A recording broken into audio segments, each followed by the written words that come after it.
Domingo agora será 9 de julho, vocês sabem que é a data cívica mais importante do estado de São Paulo.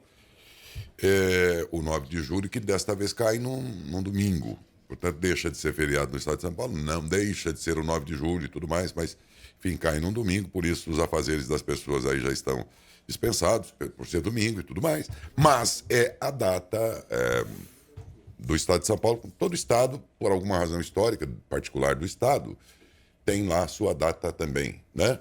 E a nossa é 9 de julho, aqui no estado de São Paulo, por isso que tem escolas com esse nome, tem avenidas, enfim, rodovias, eu imagino também, mas ruas e tudo mais, com 9 de julho, você ouve muito, é por isso.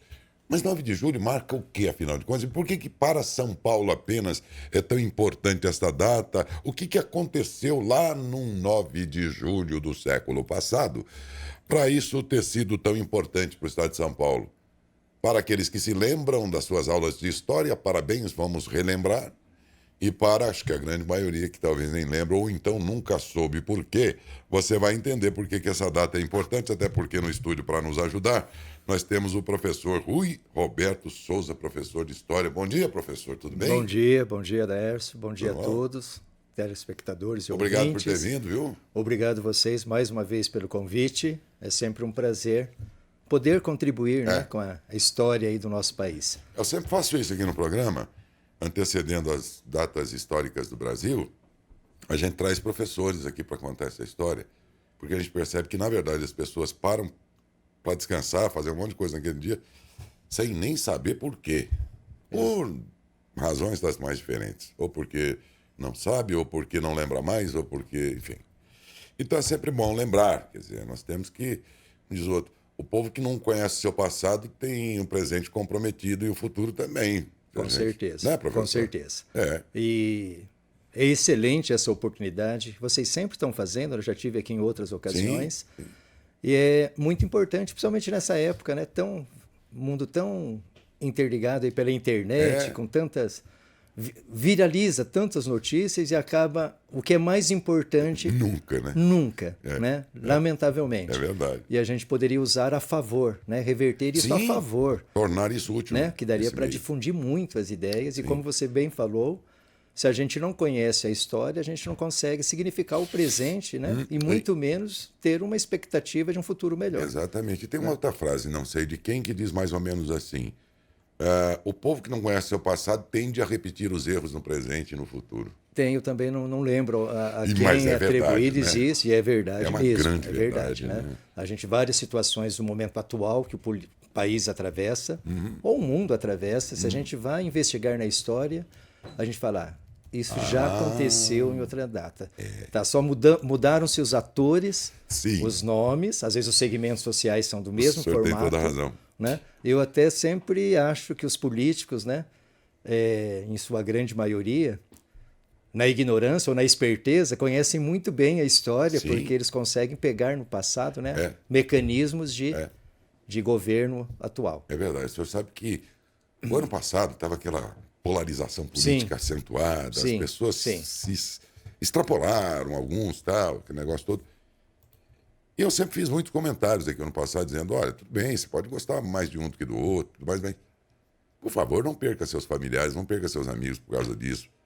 Porque os mandatos são efêmeros, eles passam, eu falava, Eles passam, a gente fica. A gente fica, e você perde um amigo que demorou 30 anos para se tornar teu amigo de confiança, você perde numa campanha eleitoral por questões que falta tolerância, uma série de coisas, eu dizia, né? Sim. Aí eu falava assim, então ao invés disso, procure conhecer a história, porque se você lê a história um pouco, você vai entender por que hoje ainda é atrasado assim o modo como as pessoas tratam umas a outras nas diferenças ideológicas. Antes de pender para um lado ou para o outro, há necessidade da gente conhecer a nossa própria história. E não ignore o passado, minha gente. Hoje a gente sofre muito ainda, porque nós não aprendemos dos nossos antepassados. Antes de Cristo, os grandes filósofos gregos e até romanos, eles já deixaram uma receita lá escrita de como é viver bem.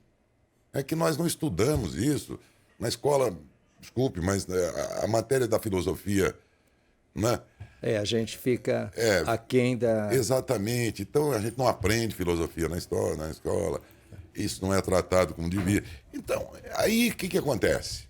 Como a gente não conhece bem as lições do passado, nesse caso aqui dos nossos grandes filósofos e observadores da humanidade, a gente sofre até hoje. E aí o problema que você tem hoje de ansiedade, de um monte de coisa e tal, se você pegar lá os filósofos, você vai entender. Eles já davam uma receita lá atrás de como viver melhor. Até só assim, complementando, né? Na verdade, assim, não, a gente tem as disciplinas, né? De filosofia, de história, tem. São passadas, né? Será?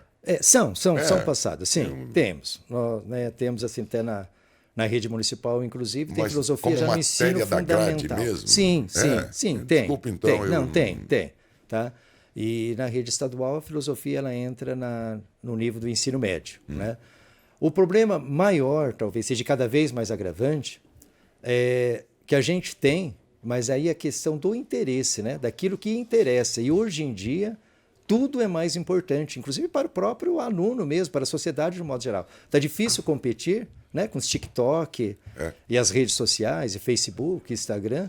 Existe uma importância muito maior em cima disso, que é lamentável, porque hoje em dia, com toda essa facilidade que a gente tem, né, da tecnologia a nosso favor, seria um ponto favorável. Mas, infelizmente, né, as pessoas e os jovens, os alunos, não se dispõem a pegar o seu tempo para se dedicar. Interesse. Falta bastante parte de interesse, né? E isso daí também a questão da sociedade civil, se a gente imaginar também, a questão da leitura. A leitura é importantíssima, né? Por meio da leitura, você consegue ser muito melhores resultados em outras matérias, que não sejam só a língua portuguesa, história, geografia, na matemática. Né? Então, falta muito a leitura, né? E do conhecimento. E a gente vive, né, num sistema educacional no país. Lamentavelmente, né, eu sou do tempo ainda que antigamente as escolas públicas, né, era por excelência, né, a gente tinha e ingressava em grandes universidades, e hoje em dia também tem, mas existe uma inversão, né? Hoje as escolas públicas, ou seja, a sociedade que consegue, né, um ensino privado, né, mas voltado ao tempo todo, depois acaba ingressando na escola, nas universidades públicas, né? E os alunos das universidades públicas, com várias exceções, logicamente a gente tem, vai depender aí da escola e da formação do aluno, eles acabam não tendo a mesma oportunidade, né, de ingresso nas universidades. Então a gente tem que haver, né, tem muita questão da inclusão, tem a progressão continuada e fica... Entendeu? Nesse marasmo, a falta talvez de interesse. Que durou tanto tempo. A gente teria que entrar aí através dos ministérios, né, do poder público, né, da gente rever uma série de questões. É verdade, mas é uma pena, né? É uma pena que a gente não conhece o passado, por isso que a gente sofre tanto no presente muitas vezes, viu? Sim. Mas vamos então, por falar em conhecer o passado, o que aconteceu nessa data do 9 de julho que marcou para o estado de São Paulo particularmente? Sim. Se me permite, eu vou voltar um pouquinho para a gente poder entender. Né? A Revolução Constitucionalista de 32, como você já disse, é um feriado somente no estado de São Paulo. Foi um ato. Tem até a questão da revolução, que não seria o termo muito adequado, seria mais um movimento, uma revolta, que ele partiu das elites paulistas, né? Dos fazendeiros inicialmente. Mas vamos voltar. Foi um protesto contra o autoritarismo de Getúlio Vargas e a reivindicação de uma nova Constituição. Para isso, a gente tem que entender um pouquinho, né? Antes de 30, da Revolução de 30. Que levou até isso. Isso, eu vou ter que voltar um pouco para a gente poder entender melhor. Certeza, Então, até 1930, conhecido também como a República Velha, ou a famosa República do Café com Leite, onde as grandes oligarquias... Os grandes barões. Isso, os barões do café, né, do estado de São Paulo, a oligarquia do café, e do leite, os grandes criadores de gado de Minas Gerais. Então, era a República do Café com Leite. Nós tínhamos outras oligarquias, a oligarquia militar, né, dos tenentes. Mas quem mandava era São Paulo e Minas. Era São Paulo e Minas. Naquele política. momento, né, com raríssima exceção, né, havia uma alternância, um acordo entre São Paulo e Minas, né, para presidente. Então, a hora estava eleito um presidente mineiro, já era sabido que ele iria apoiar um candidato paulista. Depois do paulista, iria apoiar um mineiro. Um mineiro. E assim foi. Ia trocando figurinhas. Foi trocando as figurinhas, né? Era muito fraudulentas as eleições, né? Tem aquele voto de cabresto, né? O voto ainda do coronel, o coronelismo, né? Que indicava e mandava em quem iria votar. E esse acordo, assim, deu bem durante as décadas, né? De 1910, 20 até 30. Aí nós passamos, mas São Paulo era grande, como é hoje ainda, né? Noutros tempos, né, foi o Nordeste, né, lá no início da República, do Brasil colônia, né, os grandes engenhos da cana-de-açúcar no Nordeste, algodão. Depois passou por Minas Gerais, no século XVIII, do ouro, e depois, século XIX, o café, né, que vai durante o Brasil Império. Então, São Paulo era a grande locomotiva, né, econômica do país nesse momento. E nós tivemos a crise de 29, da quebra da Bolsa de Valores de Nova York, que atingiu fortemente os Estados Unidos e acabou atingindo o mundo inteiro. E o Brasil não foi diferente. E sobrou café aqui nos terreiros. Sim, sim. Os Estados Unidos, até então, eram um dos maiores compradores de café do Brasil. Os europeus também, mesmo após o episódio da Primeira Guerra Mundial.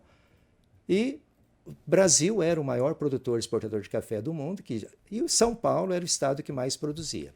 Bom, mas voltando, então, todo esse contexto, todo esse marasmo econômico que interfere politicamente, socialmente, nós vamos ter, então, na época de 30, o então presidente do Brasil era um paulista, Washington Luiz. Pelo acordo, ele teria que apoiar um candidato mineiro. Dessa vez. Ele trai esse pacto, né, esse acordo entre eles, e vem apoiar um outro paulista, né, o governador do estado de São Paulo, Júlio Prestes. Logicamente que os mineiros se revoltaram, porque era a vez deles. Então, o que eles pensavam? E eles já sabiam, né, dos arranjos, da corrupção que tinham. Eles, indignados com isso, os mineiros foram atrás, então, de se unir a outras oligarquias. Então, foram se unir na figura de Getúlio Vargas, gaúcho, Rio Grande do Sul. Presidente da República. Isso, pegava, então, ali o apoio do Sul. E para vice, na época, o João Pessoa, da Paraíba, do Nordeste. Então, veja bem como vai amarrando o Sul com o Nordeste, junto com os mineiros, para fazer frente contra o estado de São Paulo. Quer dizer, formaram uma chapa paulista, os mineiros tentaram unir outros estados outras numa chapa mineira. Sim, para ganhar força. Quebrou, rachou. Rachou, exatamente. Aí houve as eleições e, como já era o esperado, quem ganhou? Júlio Prestes. Então, constitucionalmente, quem ganhou as eleições para a presidência, para governar o país a partir de 31, seria Júlio Prestes. Representando outros estados e não necessariamente. Isso, não era. São Paulo perdeu o poder. Mas seria o que ganhou. Aí, revoltados, a gente vai entrar então na Revolução de 30. Né? Os mineiros contestaram, né, julgando que isso era corrupto, eles contestaram o resultado das eleições. E aí houve então também o que a gente chama de revolução, mas novamente, né, o termo Revolução de 30, ele ainda também não há uma adesão, né? Não é uma revolução. Não é uma unânime, né? É do segmento que detinha poder. Isso, da elite que estava se sentindo prejudicada. Então, a partir de Rio Grande do Sul, né, com Getúlio Vargas, com o apoio dos mineiros, enfim, eles destituem. É um golpe militar. Aliás, o Brasil é cheio de golpes. Né? Sempre tem, né? Se a gente vê historicamente, tem vários golpes. Então, tem um golpe, eles arrancam o então presidente da República, que era o Washington Luiz, que sai do poder, não permite que o Júlio Prestes, que havia ganho pelas eleições oficialmente, no resultado das urnas, e toma posse da presidência Getúlio Vargas, que aí é o que a gente vai chamar, então, de um governo provisório. Getúlio Vargas vai ter uma trajetória longa no país, né? Ele vai ter de 30 a 45, que vai se dividir em 3 fases. O governo provisório, de 30 a 34, que logo eu vou explicar. De 34 a 37, o governo constitucional. E depois de 37, novamente autoritário, né? O Estado Novo, de 37 até 45. Depois ele volta ao poder de 51 a 54 até o seu suicídio. Mas voltando então, acho que deu para acompanhar esse raciocínio aí do contexto que chegamos histórico. a isso? A Por que questão chegamos aí? Como houve o enfrentamento de São Paulo? Como é que ele reagiu a essas decisões do então presidente? Vamos analisar bem. Lá em 30, em primeiro lugar, que os paulistas, os grandes fazendeiros, viram-se no prejuízo, porque queira ou não, o seu candidato, que seria o futuro presidente, Júlio Prestes, foi arrancado do poder. Então os paulistas ficaram, a princípio, indignados com essa situação. Feito isso, que era inevitável, o que eles queriam então? Os paulistas estavam sentindo que estavam perdendo força, eles queriam rapidamente, não assim esse Getúlio Vargas, né, e esse autoritarismo dele no poder, eles queriam as eleições, mas novas eleições, e uma nova Constituição, já que Getúlio Vargas, na época, ele cancelou, ele deixou sem efeito a última Constituição que havia, de 1891. Nós não tínhamos. A primeira Constituição republicana. Era a segunda do país. Não tínhamos, então, um Estado de Direito aí. Isso, nós tínhamos um Estado de Direito. Nós tivemos a primeira Constituição do país de 1824, na época de Brasil Império. Após a proclamação da República em 1889, teve a Constituição Republicana de 1891, que Getúlio Vargas deixou era sem efeito. Isso passou, então, durante os anos de 31, 32. Havia uma movimentação de insatisfação muito grande, principalmente por parte dos paulistas, reivindicando as novas eleições. Eles eram contrários também, porque Getúlio Vargas ele governou nesse período aí de forma muito autoritária. Então, São Paulo era contra o autoritarismo de Vargas e reivindicava uma nova Constituição. Porque Vargas, ao assumir o poder, veja bem, ele fechou o Congresso Nacional, ele destituiu todos os partidos políticos e ele também destituiu todos os governadores do Brasil inteiro, de norte a sul. Ele colocava interventor como governador de cada estado de sua confiança. Geralmente militares, mas havia militares e civis, mas a maioria militares. E um jeito de agradar as Forças Armadas para que elas ficassem contidas. E para ter o apoio do país inteiro. Esse estado de coisa, lógico que de situação, causou uma revolta muito grande pela elite paulista, a princípio, os grandes fazendeiros, os industriais, os comerciantes, mas depois ela foi recebendo apoio também, principalmente depois, a gente vai ver que a gente fala de 9 de julho que começou, mas já havia uma insatisfação, mesmo durante o ano de 30, 31, no ano de 32, no dia do aniversário de São Paulo, houve uma movimentação grande, 25 de janeiro de 32, e ela foi culminada depois com data de 23 de maio, que tem até a origem da Avenida 23 de Maio. Da Avenida 23 de Maio, em São Paulo, capital, que vai terminar lá no Parque Ibirapuera, no obelisco, né, dos combatentes, que depois também a gente pode falar a respeito. No dia 23 de maio, hoje houve um enfrentamento muito grande das forças revolucionárias, né, e houve um envolvimento de, além da elite, de mulheres, operários e de estudantes. Né? Houve ali no Largo São Francisco, ali a atual Faculdade de Direito da USP, e os estudantes também se envolveram. E aí a famosa sigla, né, que acho que causou uma maior revolta e uma adesão maior da elite, foi a morte de 4 estudantes. Que agora era MMDC e agora tem mais um. E tem mais um. O MMDC era... Peraí. Oh, meu Deus, agora me falha o nome. Drauzio, olha, Martins, Miragaia, Drauzio... Camargo. E agora, recentemente, adicionaram mais um. Tem um outro... Eu não me lembro agora. Alvarenga. Alvarenga. Como ele também foi ferido nesse combate, os outros tiveram uma morte mais, né, instantânea. Um outro ferido ele veio a falecer somente em agosto, né, do mesmo confronto em agosto, o Alvarenga. Bom, a partir desse momento que houve esse enfrentamento, logicamente que aí houve um apoio muito maior da população, da elite como um todo.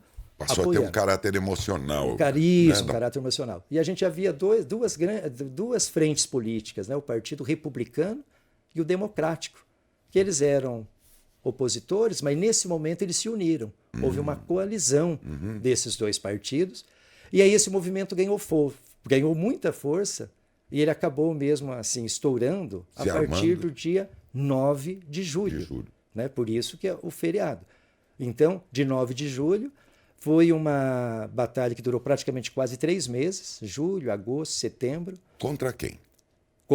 Porque aí estávamos armados. Os paulistas já estavam armados para enfrentar... o governo autoritário de Getúlio Vargas. Mas a partir de Minas aqui... Detalhe. São Paulo contava, até então, com o apoio das forças do Rio Grande do Sul, de Minas Gerais e do Mato Grosso... atualmente Mato Grosso do Sul, na época era só Mato Grosso. Mas pipocaram, né? Pipocaram. Exatamente. Blefaram com São Paulo. Na época ele acabou ficando isolado. E Getúlio Vargas, muito habilidoso, um político popular muito habilidoso, o que ele lançou na época para conseguir apoio dos demais contra o Estado de São Paulo? Que os paulistas eram fascistas, né? Que tinha um regime fascista. Parece que a gente ouve sempre essas Houve coisas. sempre né? essa Um história. é fascista, o outro é não sei o quê. Que era fascista e que queria fazer um movimento separatista, que queria separar o estado de São Paulo. Vocês estão entendendo como a história se repete? Se repete, né? Que, na verdade, depois Getúlio Vargas vai morrer pela boca, né? Porque ele mesmo teve todo o seu governo apoiado no modelo fascista e nazista, né? Fascista da Alemanha, Sim. nazista, Na guerra, fascista da Itália. Na guerra ele titubeou. E na guerra, pressionado por Estados Unidos, ele entra. Entrou porque não tinha mais como, jeito. Mas ele conversava com a turma lá do Hitler lá, né? E ele acaba tendo que mandar, né, nossa força expedicionária, isso na Segunda Guerra Mundial, para lutar contra os italianos. Sim. E aí ficou uma situação, ele mesmo acabou invalidando o governo dele em 1945. Ora, se o modelo econômico ideal é o fascismo político econômico, por que nós vamos ter as isso? forças lutar na Itália contra os italianos, contra o fascismo? E aí ele não teve jeito mais e teve que sair da governança. Ficou incoerente. Tá, né? mas vamos voltar lá. Com essa notícia, era uma fake news da época, só que não tinha essas redes, né? Internet. Já tinha fake news, hein, gente? Mas já tinha e usava, né, por meio de propaganda. Quem levava as fake news era Pombo Correio. Sim, por meio da propaganda política, né? Havia uma sim. forte censura, né? Sim. Da propaganda, né? Por meio do cinema, da rádio e jornais. E havia muito, tanto é que o governo depois de Vargas também, mas isso é já numa outra história, depois eu posso chegar lá do Estado Novo, o golpe de Estado. Mas voltando, com essa propagação da ideia que ele tinha, os estados do Rio Grande do Sul e Minas Gerais, que a princípio estavam com São Paulo. Estava com São Paulo, acabaram tirando o time de campo e deixando de dar apoio e se unir a Getúlio Vargas. Primeiro porque a notícia do estado de São Paulo separar não era verdadeira, que não essa era a maior intenção. A intenção realmente era uma nova Constituição e eleições para presidente, era uma luta contra o autoritarismo de Vargas e uma luta por uma nova Constituição. Tá ok? Havia alguns paulistas, sim, né? Deveria ter. Diz a história até que o próprio escritor, né, um dos famosos Monteiro Lobato, ele era um dos que defendia a ideia da separação do Estado de São Paulo. Deveria ter algumas cabeças ali pensantes que se pensava... Criar um outro país. Tá? Um outro país. Mas não era o foco principal, objetivo desse movimento, vai chamado de revolução. Bom, pois bem. Feito isso, então, São Paulo acabou ficando o quê? Apesar que São Paulo reuniu mais de 200 mil combatentes, entre 60 mil, né, entre militares ali das Forças Armadas Paulistas e em torno de 150 mil aí da sociedade civil, recrutado, né? Entre jovens, né, os paulistas, todos lá que entregou a vida. Entregaram a vida porque não tinham experiência de combate. Inclusive, como eles foram deixando, né, os estados foram abandonando, Rio Grande do Sul, que deixou de dar apoio, Minas Gerais, que deixou de dar apoio. Mato Grosso, que também deixou, mas ali o Sul ainda acabou dando um pouco de apoio. O embate maior se deu ali na região sul de Minas Gerais, no Vale do Paraíba de São Paulo, região sul de Minas. Serra da Mantiqueira. Lá isso, ali com Rio de Janeiro e São Paulo. E foi expressivo, né? O poder bélico do Vargas era muito maior, com certeza, e acabou sendo combatido e eliminado. É importante ressaltar... São Paulo perdeu a guerra, viu, gente? Aí a gente tem que deixar claro, militarmente São Paulo perdeu. Sim, é isso, militarmente. Militarmente ele perdeu, mas politicamente ele ganhou. Ele se afirmou. E a gente vai se afirmar por que isso. E na época também, só por um dado curioso, que geralmente não vem nos livros de histórias, né? Nessa época também, Santos Dumont, que foi, apesar dos Estados Unidos querer para si, né, como inventor do avião, os irmãos Wright lá, Sim. Santos Dumont, ele vem cometer o suicídio no dia, acho que 22 ou 24 de julho de 32. Ele morava em Santos, Guarujá, ele vem se suicidar porque ele ficou abismado, né, com a invenção dele do avião, que era usado para... Não se conformava que o avião que era para transportar pessoas estava a serviço da guerra, servindo para a guerra, né? Ele teria deixado, inclusive, um manuscrito dizendo isso? Não sei. Deve ter deixado, porque pelo menos atribui essa ideia, que ele teria se suicidado. Um dos motivos teria sido isso. Né? Que São Paulo foi bombardeado, né? A capital. Foi, os aviões que ele inventou estavam a serviço da guerra e isso decepcionou. Exatamente. Então, para nós, eu sou paranaense, mas morador do estado de São Paulo, mas é um feriado importantíssimo, sim, entender, porque foi o maior dos combates que a gente tem na história do Brasil, até então, E para o estado de São Paulo é uma data importantíssima, assim como 2 de julho, né, lá na Bahia, que agora fez o bicentenário, né, que já é outra história também. É verdade que a população foi movida pelo sentimento aí. Sim, tanto Mas também foi... Oi, pois não. Que, inclusive, com essa perda de apoio dos outros estados, houve uma comoção geral. Você sabia que fizeram uma campanha do ouro, a sociedade civil, eles doavam ouro, né? As mulheres doavam suas joias, ouro, para se transformar em dinheiro para compra de medicamentos, armamentos. As indústrias, né, paulistas, muitas delas, para blindar veículos, blindar também, mudaram o seu esquema. Só foi uma operação de guerra mesmo. Né? Houve um grande apoio da população paulista para o evento. Mas aí, sem as forças de apoio do estado de Minas, Rio Grande do Sul, e muito menos também do Mato Grosso, aí acabou, então, perdendo ali no... São Paulo acabou se rendendo. Ganhou na retomada do poder, mas belicamente falando... Belicamente, militarmente perdeu. Perdeu. Né? No comecinho de julho, lá por dia 2 a 4 de julho, perdeu. Mas deixou, né, deixou um legado, deixou uma... O que ele conseguiu com isso? Conseguiu convencer para se sair uma nova Constituição. Né? Não saiu. Então, a Revolução de 32 ela vai provocar a perda, que São Paulo sai enfraquecido militarmente, mas sai fortalecido politicamente, porque Getúlio Vargas nunca queria muito se dispor também com os paulistas, era um problema, uma pedra no sapato dele, porque a economia ainda era, mesmo com a crise do café, havia uma política pública por parte de Vargas de proteção, né? De compra, né? De estocagem do café, para não cair o preço do café. Então havia uma grande preocupação com isso, e São Paulo aí consegue se restituir, porque, como Vargas, São Paulo, só para você ter uma ideia, na época de 30, 32, passou por 4 ou 5 interventores, que os paulistas não aceitavam. Quando ele mandou Pedro de Toledo, que era olha só, era um de Vargas, um interventor, Pedro de Toledo, que tem uma rua em São Paulo até com esse nome. Tem em Birigui. Também lá tem. Também tem Então, governador. Pedro de Toledo foi um interventor indicado por Vargas, que depois migrou. Ele sai do apoio de Vargas, ele migra com o Partido Republicano e Democrático do Estado de São Paulo, e ele vai ser, juntamente com Isidoro Lopes, o comandante que liderou o movimento constitucionalista, ele migra para o outro lado. Mas aí, enfim, Getúlio Vargas já tinha, na época de 32, um comitê que ele conseguiu, né, para a nova Constituição, mas ele já havia instituído o voto secreto e o direito ao voto feminino. Mas isso foi tudo colocado, elencado, numa Assembleia Constituinte no ano de 33, e 34, aí sim, a nova Constituição.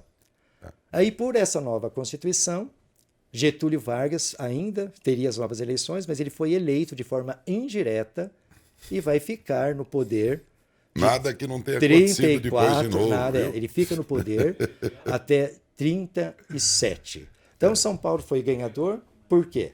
Conseguiu restabelecer o seu prestígio político e econômico, conseguiu colocar Armando Salles, se eu não me engano. Armando Salles Oliveira. Armando Salles, nosso governador, né? Indicado e depois eleito, né? Pela eleição, como governador do estado de São Paulo.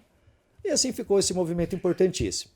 Então, fica claro que foi um movimento contra o autoritarismo de Vargas, foi uma luta por uma nova Constituição, e para ficar na legalidade contra esse autoritarismo, porque a gente estava sem um Estado, né, democrático de direito. Exatamente. O presidente, com a caneta dele, resolvia tudo e por todos. Sim, né? Que haja visto que... Sozinho. Só para a gente não tem, mas como reflexo, ele ficou como governo constitucional, constitucional, de 34 a 37, onde teríamos novas eleições. Aí Vargas... Novamente, uma fake news da época, ele forjou, né? Isso foi provado depois historicamente, foi forjado, né, um plano chamado Plano Correm, né, que foi ele que forjou junto a alguns militares que algum grupo comunista ameaçava tomar o poder. Olha, falavam isso? Falavam isso. Os comunistas comiam criancinhas. Falavam essas coisas? Falavam essas coisas. Queria tomar o poder e, logicamente... Foi só uma vez que aconteceu isso. Não, lamentavelmente não. Mas, gente, vocês estão vendo como uma história vai? Lamentavelmente então, não. o dia que você lê a história, você vai entender um monte de coisa de hoje, né? Então, lamentavelmente não. E ele consegue, então, aí ele decreta estado de sítio, fecha o Congresso Nacional, né? vai ter o apoio das... E com isso nós fomos mais felizes quando fechou o Congresso, fechou tudo. Então, fechou foi, tudo. Foi melhor. Tirou a liberdade, né? Tinha forte censura de propaganda política na rádio e TV. Pois é, aí na rádio e começou, TV, né? não. TV nós não tínhamos na época. Na rádio, nos jornais, né? No cinema. Enfim. Então, espero que com isso aí a gente consiga Entendeu como é que é o negócio? Por isso que outro dia dizia que, olha, você pode achar que é imperfeito, e talvez seja mesmo, o sistema que está nas maiores nações do mundo, em que o poder é dividido. Sim. Ó, ainda que não seja, lógico que não seja de forma que a gente possa achar que não é adequado, ainda é a melhor forma de governo, o Estado democrático. Mas não existe nada melhor. Não existe Porque nada se melhor. só um mandar, Exatamente. rapaz, Não, aí história, é que o país vai pro buraco de vez. A história já deu conta, né? Já é então, sabido que não tem. Porque o judiciário, porque o Congresso, porque não sei o quê, porque... Bom, se não for assim, você vai deixar que um só faça tudo. E aí você põe a raposa para cuidar do galinheiro, vira uma bagunça. Exatamente. Né? Ô, Daércio, só para eu, como professor de história, nas salas de aula, eu sempre comento, se a gente tem que... As mesmas pessoas que criticam, né, a questão dos 3 poderes, né, o judiciário, legislativo e executivo, né, e às vezes querem, pelo meio da força, né, destituir um ou outro, os mesmos governantes de hoje, eles só estão aí no governo por conta que houve movimentos revolucionários. Nada foi de graça e custou caro. Volta do século XVIII, na França, o iluminismo, os filósofos, né? Montesquieu, que instituiu a divisão dos 3 poderes. Foi preciso uma revolução francesa contra o absolutismo do rei. Caso não fosse assim, nós estaríamos aqui ainda, sendo governado pelo bisneto de Dom Pedro. Talvez por tiranos na França, vamos lembrar do Voltaire, né? Exatamente. Ele entrou de santo e foi o maior... Então, na verdade, esses governantes, se não fosse uma força contrária, um movimento revolucionário, não estariam no poder. Não é perfeito o que nós temos hoje, como nada é, mas é o melhor que a inteligência humana já conseguiu. Ainda que imperfeito, né? Ainda que imperfeito. Então, voltando só para... Aí, a nível de curiosidade também, porque nós tivemos uma perda muito grande, né?